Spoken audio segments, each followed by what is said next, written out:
Good morning and welcome to the Brick by Brick podcast with Ronald Pauleus,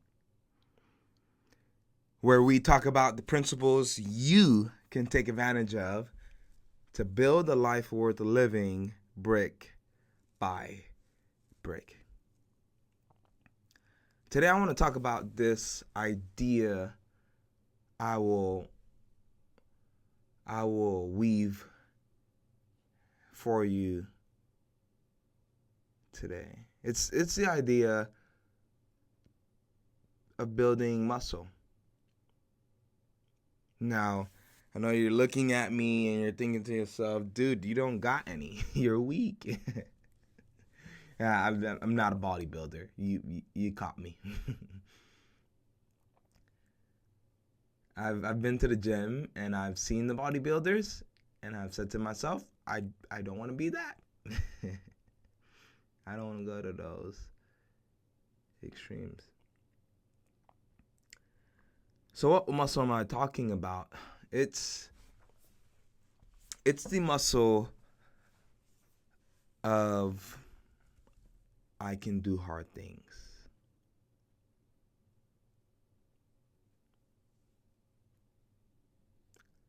Many people don't have that muscle.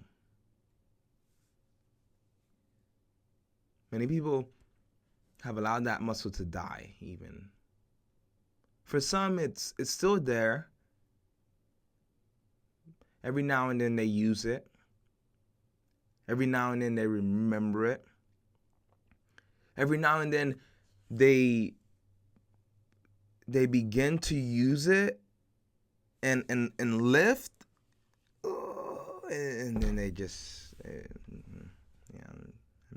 don't want to use that muscle right now. I can do hard things. This year, you have to show up every single day. And you have to use that muscle. If you're going to reach your goals, if you're going to lay down the bricks needed to live a life worth living, you have to use that muscle. You have to cultivate that muscle. You have to build that muscle. I can do hard things.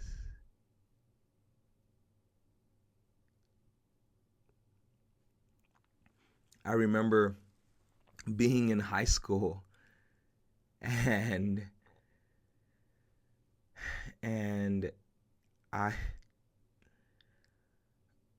it was my first ever science project.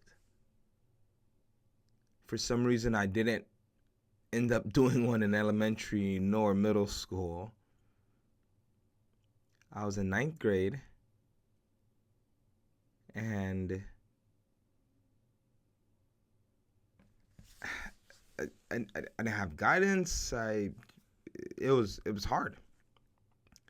My mom did not help me, did not know where to begin to help me.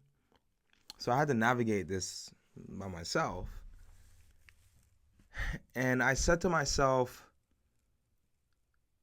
well, I'm not going to, I'll do it, but I'm not going to give 100%. And that was the only thing that I got a D for in that class. Ended up passing, but up until then, I didn't cultivate that muscle of I can do hard things. And when it was finally time to use it, I crumbled. I did just enough so I didn't get an F, just enough so I didn't get a 0, which in that time and age, it counted for 2 Fs. Yeah, it was a crazy grading system. So I did just enough to get a D.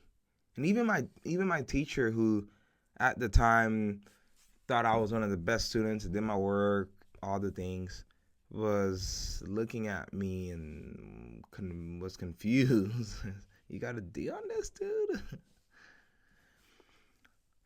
I had the muscle cultivated for other things, but that science project was was a lot harder than those other things I used the muscle for.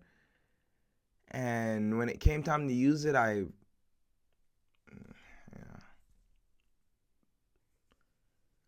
And now I'm at a place in my life where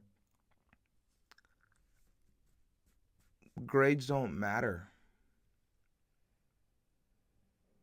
If I failed that class, I could have taken it again during the summer for summer school. Went on with my life. I could have asked my teacher for extra credit and said, "Hey, I bombed that science project. Can can I redo it? Can I do an experiment on something else?" Now the consequences are much dire.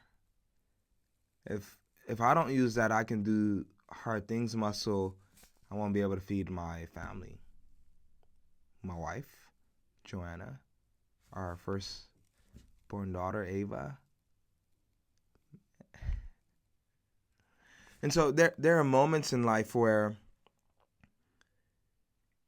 you can use the muscle and you don't, and the consequences there don't hurt as much. A D hurt, but I had the long term game and knew, okay, that little blip in a whole year of A's and B's won't do much. Now, a month where I don't get a check, or a month where I make a bad real estate acquisition, a month where I not raise enough private money so that people can lend on my deals. A bad month hurts more than a D that will drop my GPA.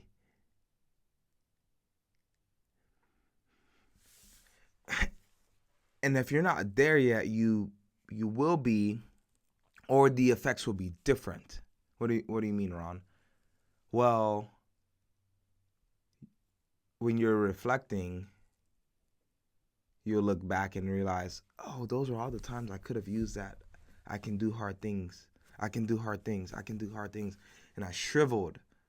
I fell back. I retreated and didn't use that muscle. Man. And many have said this in different ways. And every time I hear it, it hurts me to my core. And it's this: the pain of regret is worse than the pain of failure. Mic drop.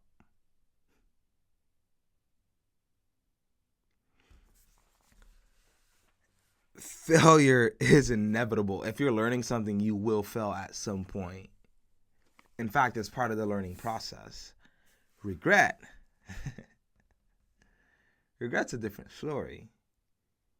How many people do you know are living their lives and they hate their job, but they're still there, not doing anything on the side to learn, gain a new skill, build and grow so that they can eventually leave the job? No, they're there for the next 30, 40 years.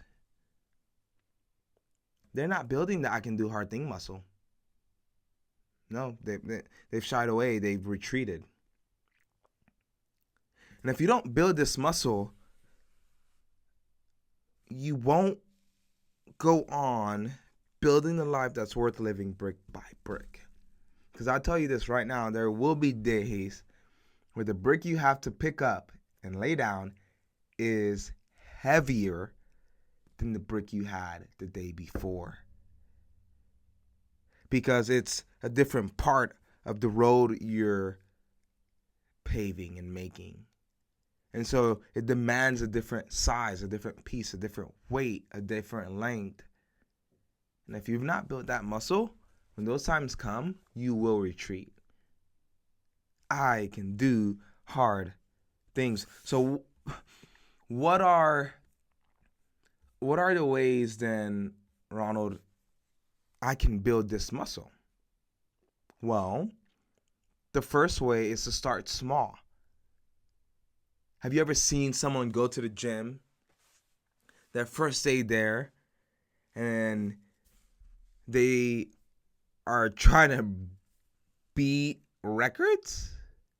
Dude, it's your first day here. You just started in January. Give yourself some time. Build the muscle. You got to start small. You can't go into the gym and say, all right, put all the weights on there. I'm just going to lift. You're going to break your back. You're going to hurt yourself. And so building this muscle, I can do hard things, is a matter of starting small. Well, what does that look like? Going to bed early, not being a night owl. Discipline. Getting up 30 minutes before you have to leave to go to your W-2 or start your daily routine. You've got 30 extra minutes. Read. Jog.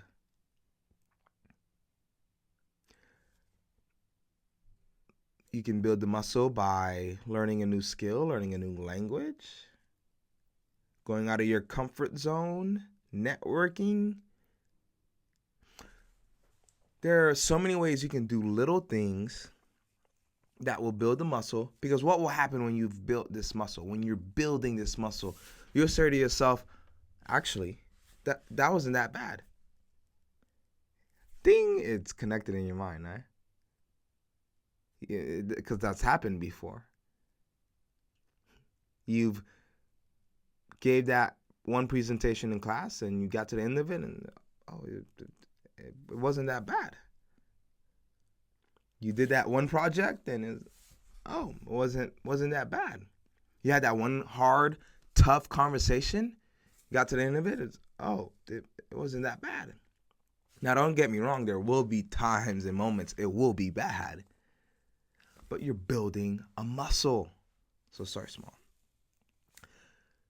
The next thing is that you have to celebrate progress. Meaning, you got to say, okay, that was awesome. I'm glad I did that. Oh, here's a milestone. Talked to 5 new people today. Awesome, I hit it. You got to celebrate that progress, because you got to tell your mind you're doing something amazing. You're doing something awesome. Keep going. Keep at it. Don't quit. Have you ever thought about why they do different ceremonies at different stages of school? Celebrating progress. The celebration gets longer in time, or it happens at different intervals, but they're celebrating progress. Good job, Johnny. You graduated kindergarten. You graduated pre-kindergarten, pre-K.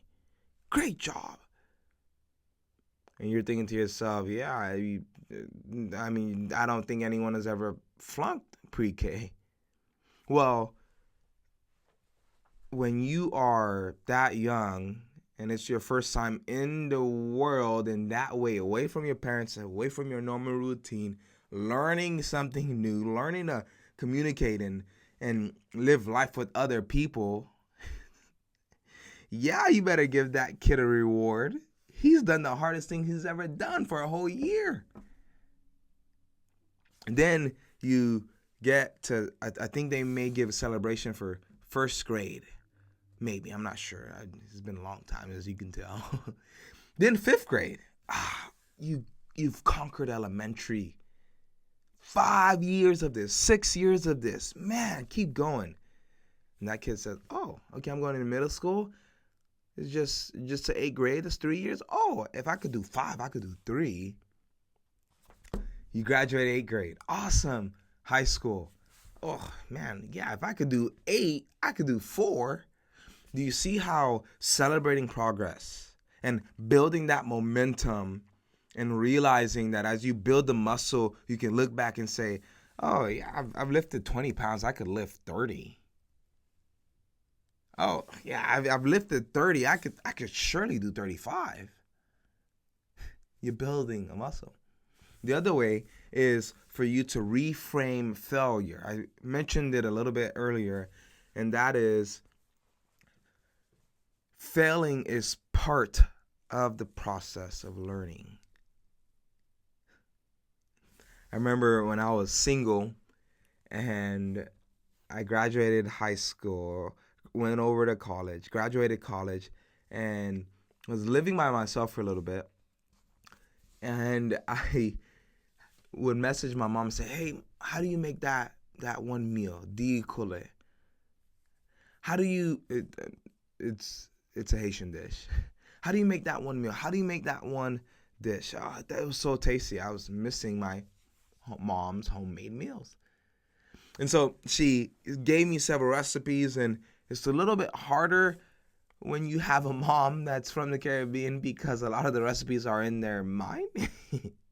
And a lot of it's feeling and taste. It's real fluid. It's not put in this and that and that and this. There's so many factors. I don't think I've ever once seen my mom holding up a recipe book. And so she said, "Hey, this is kind of what you do and this and that." And I remember making a meal, rice and beans. I was extremely hungry. I had hunger pains. Made these rice and beans, and I burnt it. And I was so frustrated. So frustrated. Failure is part of the learning process. Now, I can cook good rice and beans. But it took years and months and several trial and errors to get me to a place where I can successfully make rice and beans. Now, it's not up to par. It doesn't rival what my mom has made and what my mom can make, but it's sufficient. And as you build this muscle, I want you to be careful and abstain from comparing yourself to people who've been building this muscle for years. Oh, man, how can that dude jog in 30 degrees weather? A marathon? Just worry about doing a mile. Just worry about getting up. Just worry about putting shoes on. Build the muscle, reframe the failure, and say to yourself, "Okay, this is a learning process. This helps me to getting to a place where I can learn it and I can do it."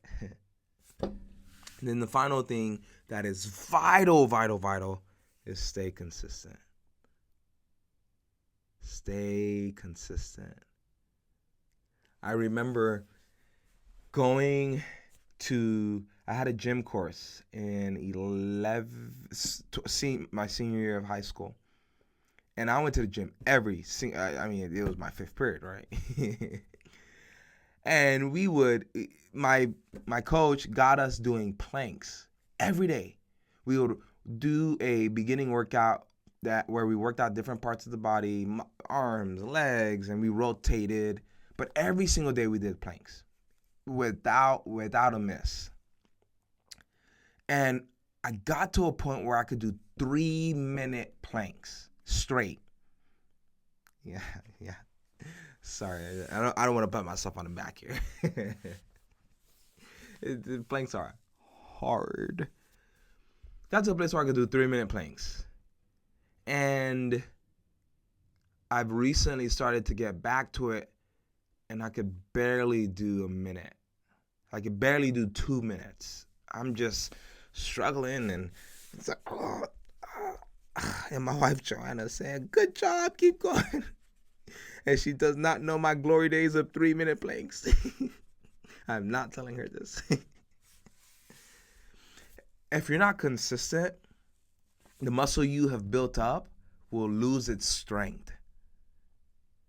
And when you try to re-engage that muscle, it'll be difficult. And you could have the tendency also to beat yourself up and say, man, I used to do 3-minute planks. I could barely do 2. Man, I'm not sticking to this. I'm done. Don't stay consistent.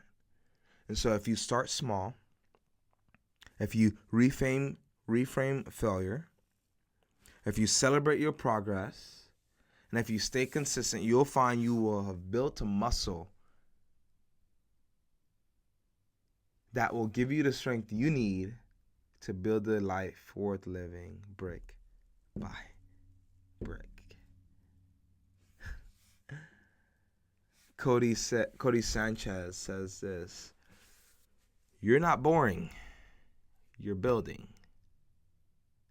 Being consistent is boring. Reframing progress or failure is boring. Celebrating progress is boring." Well, that's probably the fun part of this. And